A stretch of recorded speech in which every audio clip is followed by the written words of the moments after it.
Scott has built 7 seven-figure businesses, one that's on track to do well over 8 figures. One of the things that, of course, we talk about the nuclear effect, being able to create the 3 currencies. Being able to create the currency of money, the currency of influence, and the currency of fame. Influence is relationships, fame is audience. So if you're at ground zero right now, and you don't have any money, you don't have any audience, you don't have any relationships, it's incredibly hard. But if you have one of those currencies, let's say you have the 20,000 or 50,000 people on Instagram that are, your fans. Let's say you have some $20, $30, $40, $50,000 of cash flow on a monthly basis. Well, now you have one of the currencies that can get converted into the other, which is one of the big pieces, of course, what we're working on. And I think that is those people that have one of those currencies, they're in a perfect place. And then if you don't have those currencies, my belief is you either go after relationships or audience. Right. Because money's the hard one. You've really got to hustle hard to make the money. But with either one of those, the money comes easy. I agree. I think it's relationships.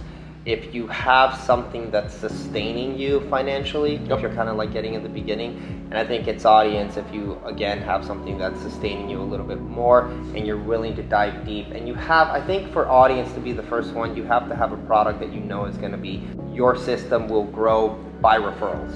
Right, like our customer base grows the customer base kind of a thing. If you have something like that, it's a great place to start. If you're still kind of trying to find things out, it's all audience. It's going to places like where we go, like Baby Bath Water, and fun events like that. Exactly. Doing different things like this. Well, it's really easy to hustle, quote unquote, hustle on the relationship side because you're going to get an ROI faster. Because all you have to do is drop down, let the ego go, and be like, how can I help you?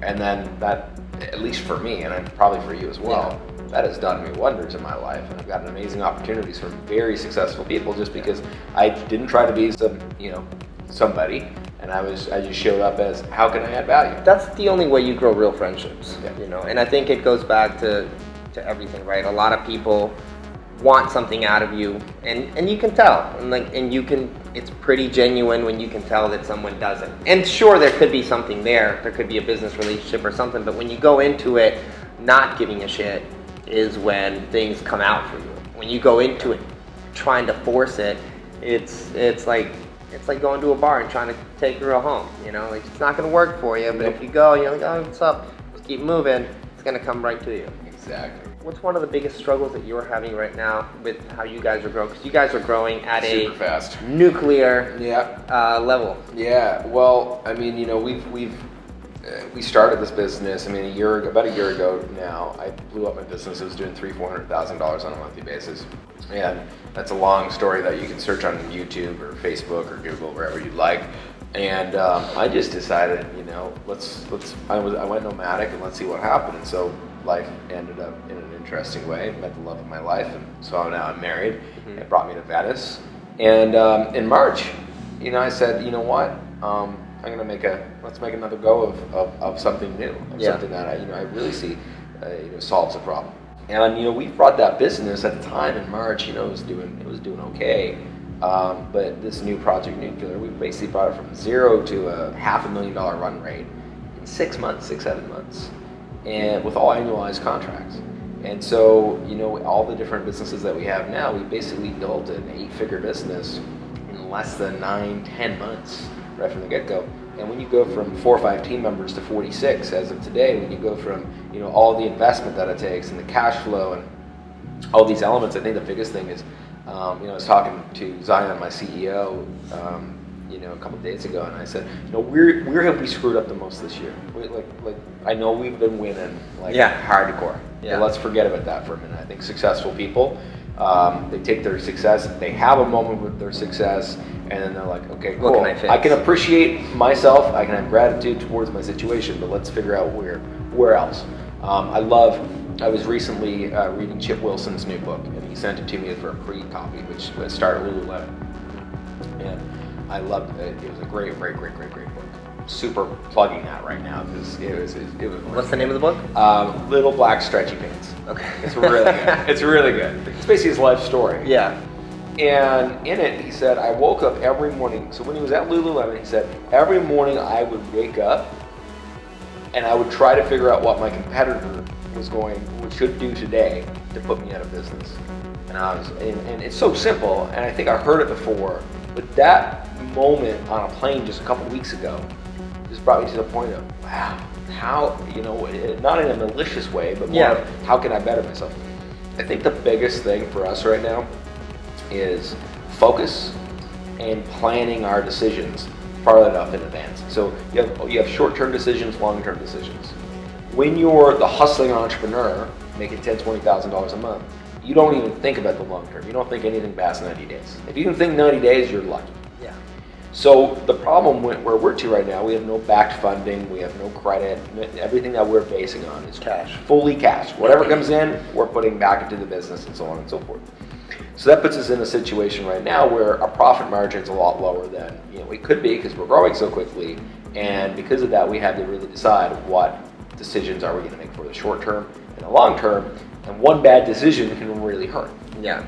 So, and I looked at it. I think our worst thing this year is, we had some lack of focus in some areas that we wish we had focus, and we've relied on that.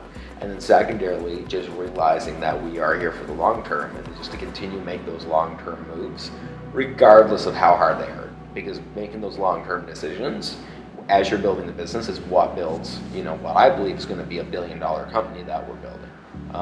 And that doesn't happen by making short-term decisions. So talk to me about what is your long-term decision, because I want to help people that are watching think through. I mean, not even a year ago, Sure. you started a new business from blowing another business up and kind of really just completely shifting directions, and you went from there to, which is kind of a space where you can be like, I don't want to do anything.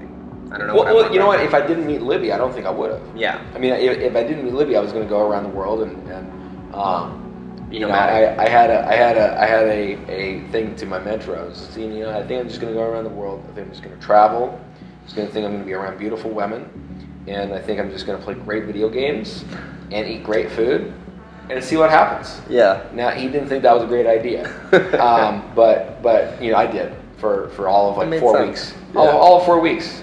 And then I met Libby at a taco shop here in Venice, and it all changed. I really believe my purpose on the planet is to help people evolve. Homo sapiens evolve to the next species. I think right now, my purpose is to help entrepreneurs do what they love and do what they love in a more effective way. So for me, and what our real company mission is to solve the problems of the entrepreneur so that entrepreneurs can solve the problems of the world. Because if you look at it, most entrepreneurs sit at the 4th level of hierarchy of needs. Mm-hmm. So if you look at the hierarchy of needs, there's 5 levels. Technically, there's 6. You can Google it. It's really interesting what the 6th one is. We won't go into it today. Most entrepreneurs stay at the 4th and try to get to the 5th. So in between the hustle and abundance is the 5th, which is self-actualization. And what I believe is once you get to the 5th, you no longer are looking externally on, well, hey, can I have a nice car? Hey, can I provide for my family? How can I do this? You start going into a level of abundance and abundance thinking that goes into, why am I here on planet Earth? And that's some dangerous thinking. Why am I here on planet Earth? That can really throw you for a loop. Yeah.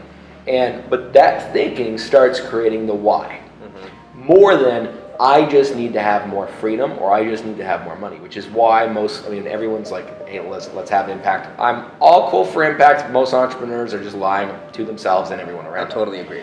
And I'm all for impact, but if you replace anyone that says, I want to have lots of impact, you just replace that with, I want to have lots of money, and now we're all at least honest. Yeah.